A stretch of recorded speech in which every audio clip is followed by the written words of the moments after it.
They were having nightmares about him. And yes, they said, you know what? This is it. This is it.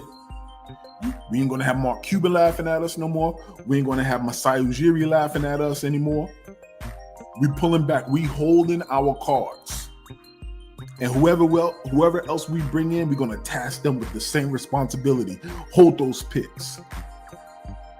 Put together a team and figure out ways in which you not only can hold your picks, but the people that we draft, we develop them. So that was something else that was also key. Stop giving away our future and commit to the process of developing in-house.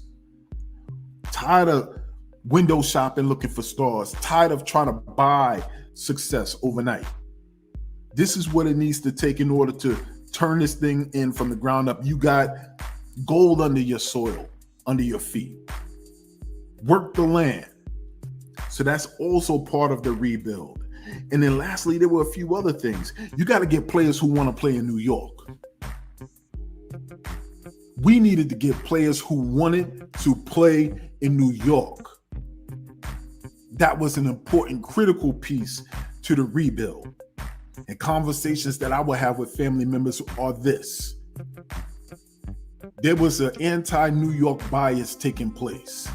And it still is. And part of it was because the New York Knicks were so terrible for so long.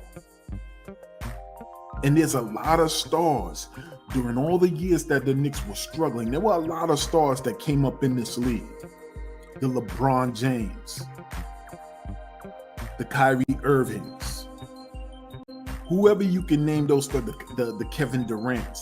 A lot of stars who came up in this league and a lot of stars who weren't from New York. So they were born outside of New York, but they were also born in different regions of the country. So they was down to have that anti-New York bias. Because they ain't got love for New York, why should they? They ain't from there. So all of these years, we're seeing this talent bud up out of different places in the country other than New York.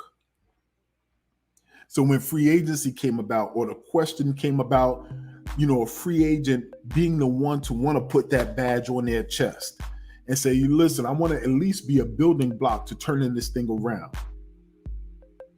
As New Yorkers, we wished it. But reality was saying, those cats ain't from here. They ain't got no commitment or no desire to want to come here and turn this thing around. They're afraid of the big city. They don't understand the get around and the maneuvering in traffic. They ain't built for this.